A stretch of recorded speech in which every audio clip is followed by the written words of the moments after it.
jenazah ataupun korban pesawat ya Pak ya. Ya. Ada berapa teknisnya, ada berapa metodenya Pak yang dilakukan? Yang pertama bisa dievakuasi langsung, dalam artian itu jenazah bisa diambil satu persatu lewat lubang yang ada, walaupun itu tentunya agak sangat menyulitkan karena lubangnya ini kan dari pesawat sangat kecil ya untuk keluar masuk, dan tentunya harus dibesarkan, mungkin dengan cara di-cut atau dibesarkan lubangnya dengan dipotong. Kemudian cara yang kedua adalah diapungkan. Kenapa harus diapungkan? Karena pada waktu kita melaksanakan mengambil satu-satu, kita di dalam air pun ada batasan waktu. Di dalam air tidak bisa berlama-lama. Tiap-tiap penyelam harus bergantian.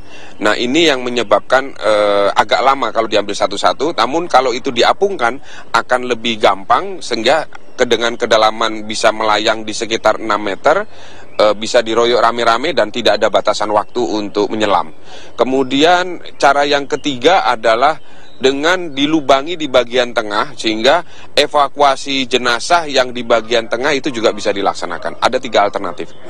Pak Birawa, ini kan kalau kita melihat ini banyak sekali alat-alat di belakang kita ya Pak ya. Ya. Apakah alat-alat ini apa saja Pak yang digunakan dalam melakukan proses evakuasi? Boleh dijelaskan alat-alatnya Pak? Oke.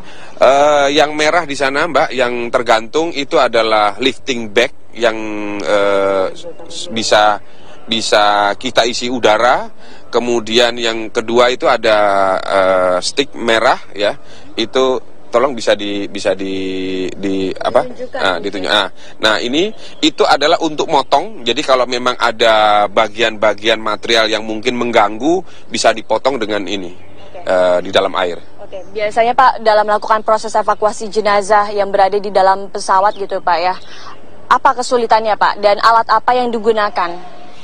Alat ini adalah yang ada 2 yang aman, adalah yang pertama adalah broko dengan sistem elektrode, yang kedua ini dengan gerinda. Coba tolong di yang gerinda. Ini di gerinda potong dengan sistem hidrolik ya. Sistem hidrolik, jadi ini dia akan berputar dia dengan oli, digerakkan oleh oli, ada selangnya di belakang. Jadi oli masuk, oli keluar, dan itu kecepatannya bisa diatur. Ya. Ada perbedaannya nggak Pak dalam mengangkat badan pesawat ataupun jenazah? Alat yang digunakannya sama saja ataupun ada bedanya Pak? Sebenarnya bukan masalah alatnya sama atau tidak, tapi untuk memudahkan, ini akan hanya untuk memotong saja, sehingga untuk penyelam itu bisa keluar masuk dengan bebas dan aman. Oke. Sebelum melakukan penyelaman gitu ya Pak, apakah ada perencanaan terlebih dahulu? Pasti Mbak, jadi yang pertama yang pasti penyelam itu akan melaksanakan survei.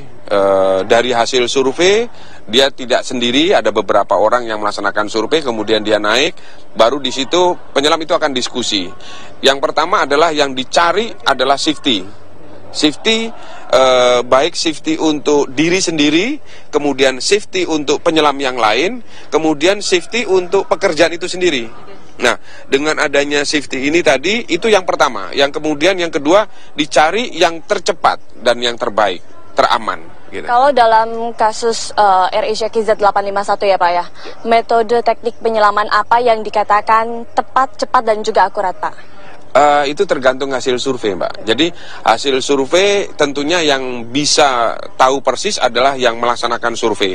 Dan saya percaya di sana tim-tim yang kita kirim sudah yang terbaik. Di sana juga dipimpin oleh Kadis Lambairnya sendiri, baik Kadis Lambair Barat, Kadis Lambair Timur ada di lokasi.